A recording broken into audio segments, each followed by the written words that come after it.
¿Pusiste a pensar si las dolencias, las enfermedades de tus animales o las tuyas mismas tuvieran un mensaje oculto? ¿Nos quisieran decir algo? Bueno, ¿cómo están? Buen día. Al final salió este vivo de biodecodificación que nada, simplemente les quiero contar cómo la biodecodificación es una herramienta más para sanar juntos. Sí, bueno, este año empecé a formarme en biodecodificación, soy médica veterinaria, pero bueno, siempre me gustó explorar otras cosas y aprender sobre otras cosas, y la verdad que es algo que me está volando la cabeza y por eso lo quise compartir con ustedes. Y no les voy a hablar desde un lugar de experta, ni mucho menos, porque no lo soy en esto, sí en otras cosas, pero les voy a hablar desde mi búsqueda personal y profesional de algo más que vengo llevando adelante desde hace un tiempo. Y bueno, nada, contarles esto, ¿no? Que nos pongamos a pensar si los animales en realidad con sus síntomas clínicos nos estuvieran expresando algo que ni nosotros sabemos, que sentimos, o si mismo nuestros síntomas clínicos o síntomas emocionales fueran como la punta de un iceberg de algo como mucho más profundo. Bueno, y todo esto les voy a mostrar con la bio una nueva mirada de los síntomas clínicos o dolores, ¿verdad? Voy a intentar aportarles una herramienta que pueden utilizar para mejorar su calidad de vida y también la de sus mascotas o caballos, y también como para mejorar el vínculo, ¿sí? entre nosotros, entre los seres humanos y los animales que conviven con nosotros. Bien, y bueno, para empezar, contarles un poquito así brevemente qué es la biodecodificación.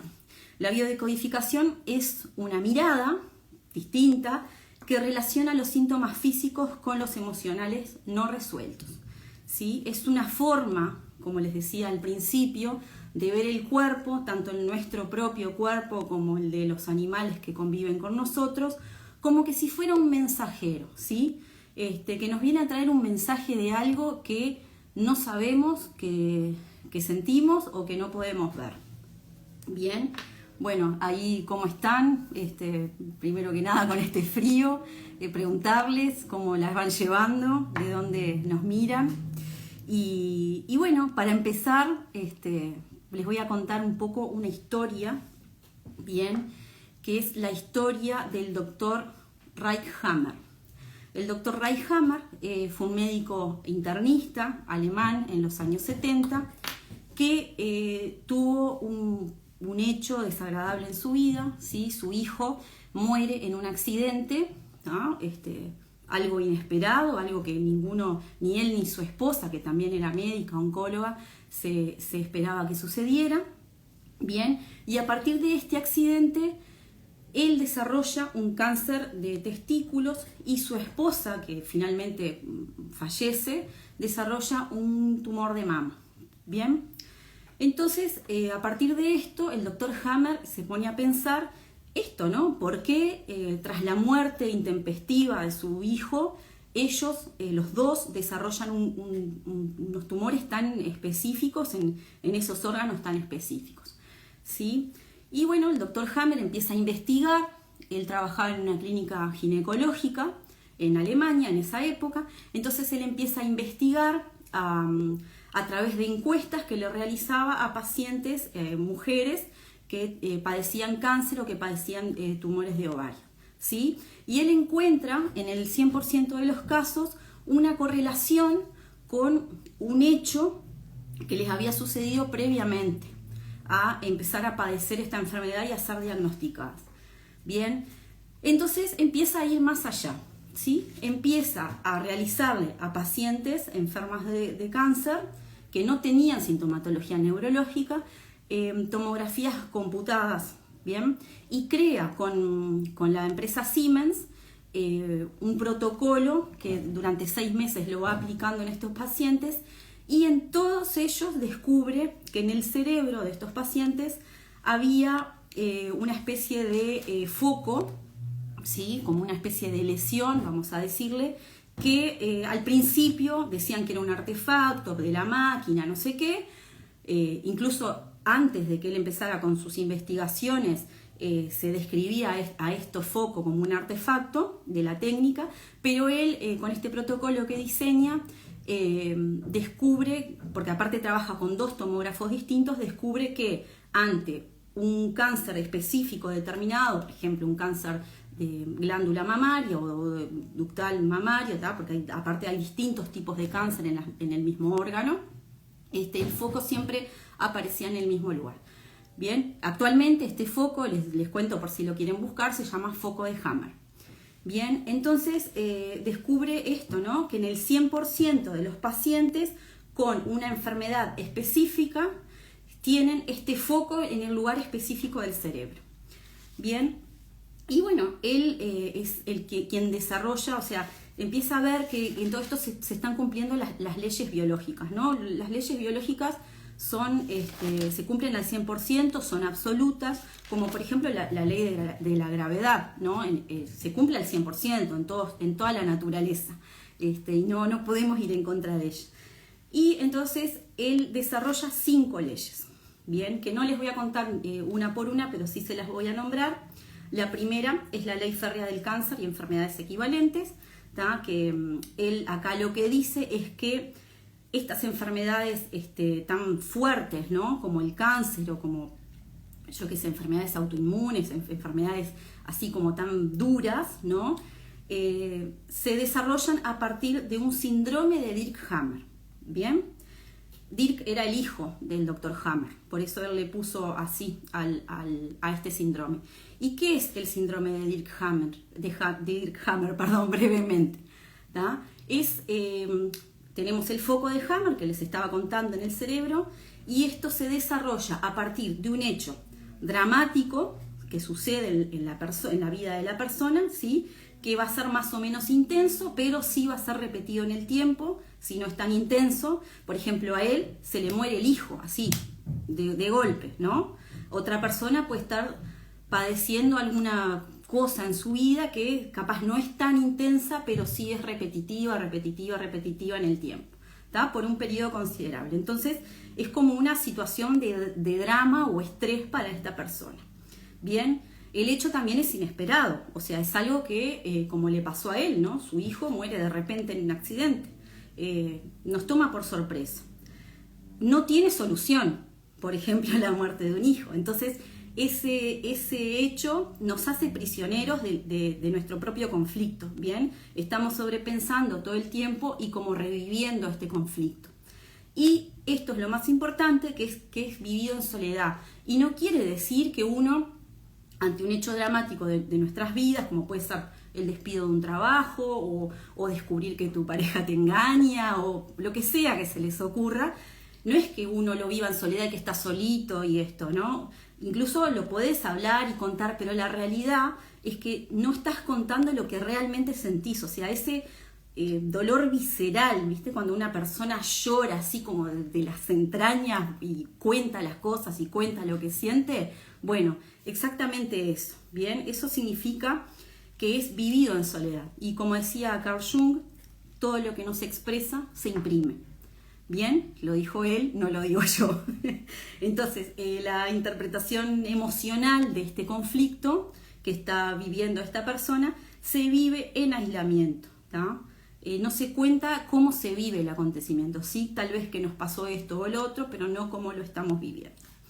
Bien, entonces, bueno, nada, después de esta introducción de esta persona, el Dr. Hammer, que fue quien desarrolló toda esta teoría y hasta el día de hoy la seguimos usando, tenemos que pasar a hablar de la mente inconsciente. ¿Bien?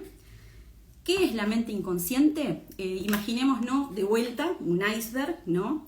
Y la punta de ese iceberg, que es lo que vemos, es nuestra mente consciente. ¿Bien? Ahí está todos nuestros pensamientos que conocemos, todo lo que hacemos, ¿verdad? Los conocimientos de repente de cosas que estudiamos y que las tenemos presentes, eso es nuestra mente inconsciente. Pero ¿qué pasa? El 95% restante del iceberg, que es lo que está bajo el agua y es lo que no vemos, es la mente inconsciente, ¿tá? Y la mente inconsciente es la capa más profunda de nuestra mente. Allí vamos a encontrar nuestros deseos, nuestras experiencias, nuestros recuerdos reprimidos, ¿tá? Todo aquello que no queremos tenerlo presente, y nuestras creencias más profundas, entre otras cosas.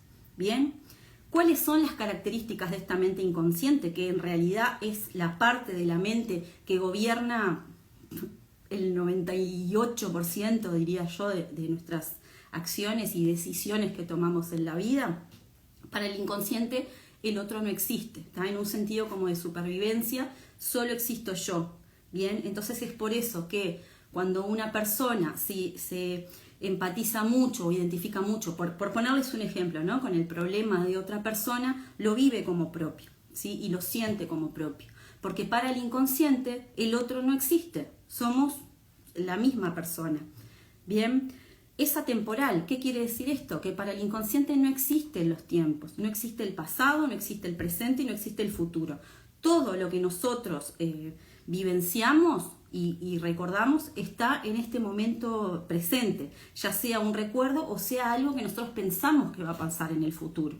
¿Tá? Para nuestro inconsciente está sucediendo, literalmente. Y también para la mente inconsciente no existen las fantasías o la realidad, todo es. Bien, si nosotros imaginamos una cosa, para el inconsciente es real.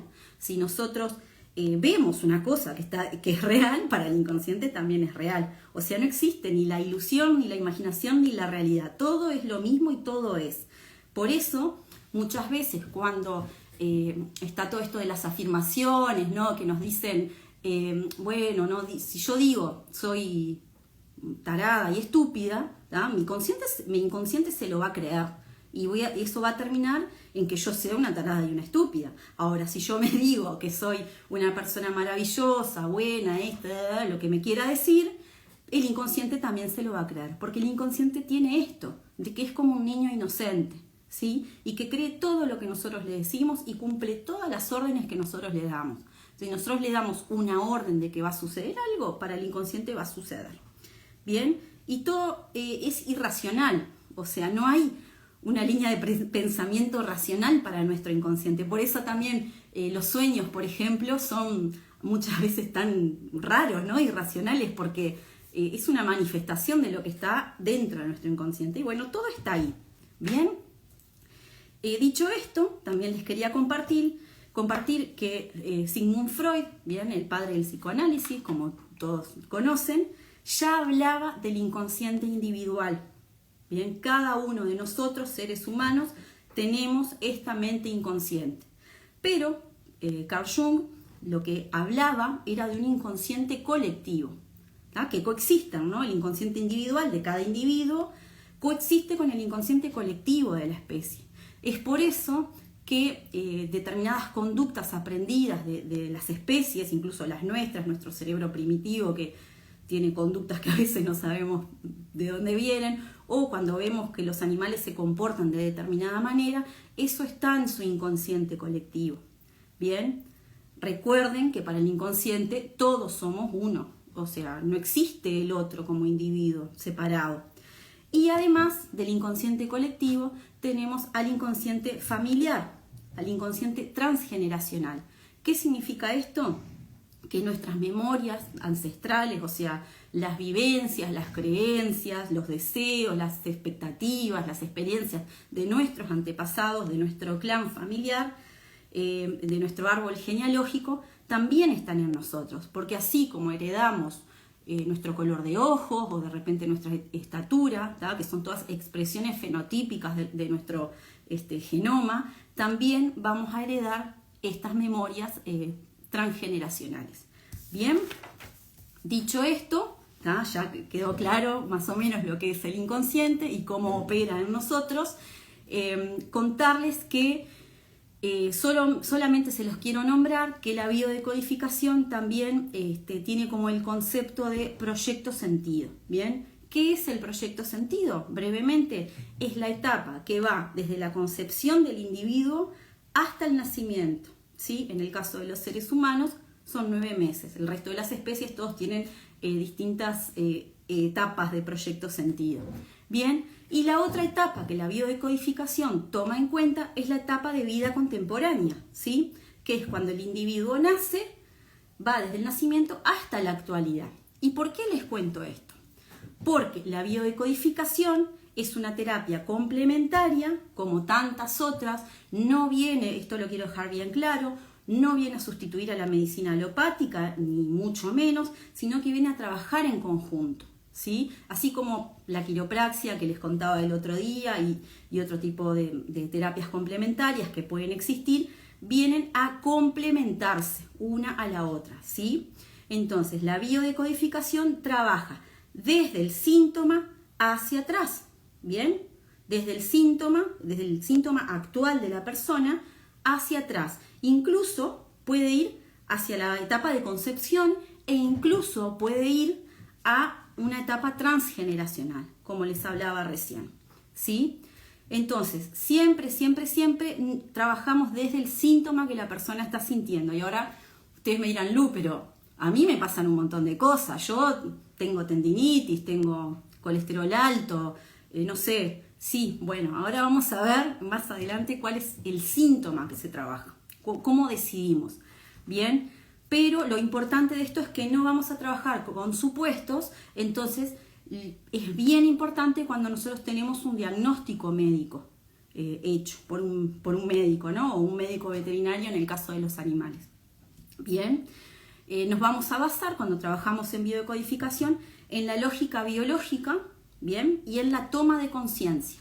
¿Por qué? Por esto que les decía hoy del inconsciente. Todo lo que está en nuestra mente inconsciente nosotros no lo sabemos, no lo vemos, no sabemos qué hay ahí. Y la toma de conciencia es exactamente esto, tomar conciencia de lo que nos está pasando. Bien, entonces dependiendo de dónde y cuál sea la sintomatología que la persona trae para trabajar, ahí vamos a tener una emoción, ¿sí? Un dolor que no pudo ser expresado y que se cristaliza en la persona. Bien, ahora les voy a decir algo que quizás es un poco fuerte, pero bueno, es así. Es que el síntoma clínico tiene un propósito en la vida de la persona, una lógica, y que trae un beneficio. Me van a decir, una enfermedad autoinmune es un beneficio. Sí, es un beneficio. ¿Por qué? Porque es para mejorar la supervivencia de ese individuo, ¿tá? ¿Cómo una enfermedad extrema puede mejorar la supervivencia de ese individuo? Bueno, es así. Y con esto no estoy queriendo decir que en el 100% de los casos vamos a salvarle la vida a las personas, ¿no? Lo que estoy queriendo decir es que aumentamos la probabilidad de mejorar ese síntoma clínico y de salvarle la vida a la persona en el caso de que sea necesario, ¿no? Pero la verdad es que la muerte es parte de la vida y cuando es inevitable, ¿sí? Pero bueno, ¿cómo es esto del beneficio, del propósito, de la enfermedad y demás? Es sencillo. Nosotros tenemos un conflicto en nuestra psiquis, en nuestra mente inconsciente del cual desconocemos que existe, no lo estamos pudiendo ver o no sabemos qué pasó. Si nos vamos tipo al proyecto sentido, a la etapa de la gestación, o si nos vamos incluso más atrás a la etapa transgeneracional, este conflicto se va a biologizar, ¿bien? ¿Y cómo se biologiza? Como una enfermedad, ¿no? Como un síntoma que nos está pasando en nuestra vida, ¿bien? Este conflicto psíquico pasa a lo orgánico, ¿bien? Y cuando pasa al orgánico, nosotros lo podemos ver. Por ejemplo, una diabetes. Soy diabético. Tengo una enfermedad, tengo algo. ¿Qué significa esto? Es un conflicto que estoy viendo, que mi cuerpo me lo está mostrando, ¿tá? El tema es interpretar, el tema es ir al inconsciente y saber qué me está queriendo decir. Bien, cuando pasa esto, cuando este conflicto se libera, se biologiza, la mente se va a liberar, entonces va a ver como las cosas con mucho más claridad y ahí es que vamos a tener más chances de encontrar una solución y resolver el problema, ¿ok? ¿Qué es importante acá? Que el terapeuta no viene a sanar a nadie, o sea, el día de mañana cuando yo sea biodecodificadora y pueda empezar a trabajar con quien quiera trabajar conmigo, yo no tengo la varita mágica ni el poder de sanar a nadie. Simplemente soy un guía, ¿tá? Una persona que va a acompañar a la otra persona a autoconocerse, ¿sí? El que sana, el cambio lo hace la persona, ¿ok? Y bueno, ¿qué síntomas podemos trabajar con biodecodificación? Tenemos 4 tipos de síntomas, ¿bien? Tenemos los síntomas físicos, número 1, que todos, como les contaba al principio con la investigación del Dr. Hammer y con el síndrome de Dirk-Hammer y todo lo demás, todos los programas tienen todos los dolores tienen un programa de dolor en nuestra mente, ¿bien? Por ejemplo, una tendinitis es una programación biológica de algo. Una diabetes es una programación biológica de esta otra cosa. Un aumento del colesterol es una programación biológica de otra cosa. Bien, síntomas emocionales. Por ejemplo, la ansiedad, el miedo, la ira, la desmotivación, la apatía, lo que se les ocurra. Bien, síntomas comportamentales, o sea, conductas. Soy fumador, quiero dejar de fumar y no puedo, o soy alcohólico, o hago tal o cual cosa, o me comporto de esta manera, ¿bien? Y síntomas relacionales que también van de la mano con los conductuales, como por ejemplo, pueden ser situaciones que se repiten en nuestra vida.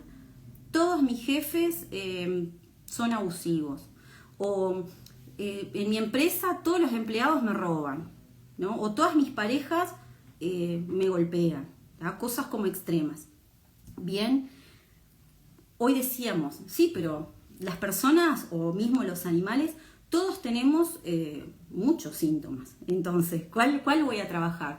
Y bueno, vamos a trabajar el síntoma que en el momento en que la persona viene a consultarnos, es ese síntoma que no deja que la persona viva en plenitud. Bien, y acá entran los animales. ¿Por qué? Porque los animales, esto es como a nivel muy inconsciente, ¿no? Muy como desconocido para nuestra mente inconsciente. Los animales, en la vida que nosotros le proporcionamos, ellos dependen de nosotros para subsistir, ¿bien? Nosotros somos los que les brindamos refugio, les brindamos alimento, les brindamos cariño, lo que se les ocurra, ¿no? Y por lo tanto, necesitan que estemos vivos para que ellos puedan sobrevivir. ¿Qué pasa? A nivel inconsciente del animal, inconsciente de la persona, sucede esto, ¿no? O sea, el animal dice, su inconsciente dice, yo necesito que esta persona esté viva, porque si esta persona no está, yo no como, ¿no? Entonces, esto es como un juego inconsciente, que también sucede con los niños. Porque por ahí ustedes me dicen, Lu, pero ¿cómo puede ser que un niño de 4 años, 5 años tenga leucemia? ¿Qué conflicto puede tener ese niño? Probablemente el conflicto, en casi 100% de los casos, el conflicto no es del niño, el conflicto es de la mamá o quizás ancestral, ¿no? Pero no es del niño. ¿Pero qué pasa? El inconsciente del niño sabe que si su mamá o su papá mueren, bien, él no sobrevive.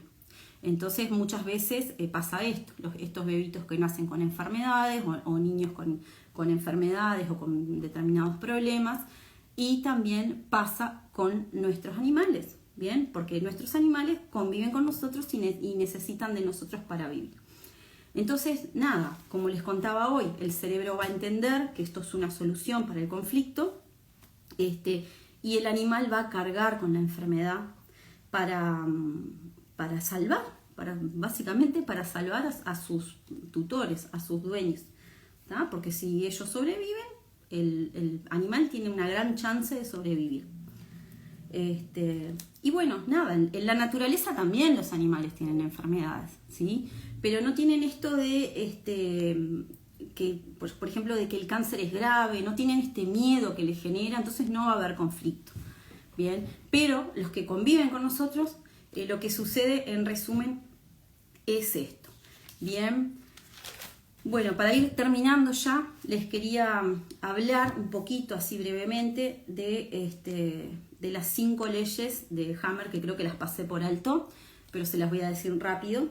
La primera ley biológica de Hammer es la ley férrea del cáncer y enfermedades equivalentes, ¿tá? Lo que habla esta ley, lo que establece es que cada enfermedad grave, o sea, así como un cáncer o como una enfermedad autoinmune cosas graves, se va a desarrollar a partir lo que les mencioné anteriormente, del síndrome de Dirk Hammer. ¿Se acuerdan? El síndrome que era un hecho dramático, inesperado, sin solución y vivido en soledad. Bueno, todas las enfermedades pesadas se van a desarrollar a partir de un síndrome de Dirk Hammer. Esa es la ley número 1. La ley número 2 es la ley bifásica de los problemas biológicos. ¿Qué nos dice esta ley? Nos dice que todo sistema biológico de supervivencia se va a desarrollar en 2 fases, ¿bien? Siempre que exista una solución al conflicto. La fase número 1 es la fase activa del conflicto y la fase número 2 es la fase de curación. La tercera ley de Hammer nos habla del sistema ontogenético de tumores y programas biológicos equivalentes al cáncer. ¿Qué nos dice? Esta es la ley que relaciona la psiquis, el cerebro y el órgano que va a enfermar, ¿ok? Dentro del contexto ontogenético. ¿Qué es el contexto ontogenético? Estamos hablando del desarrollo embrionario del individuo.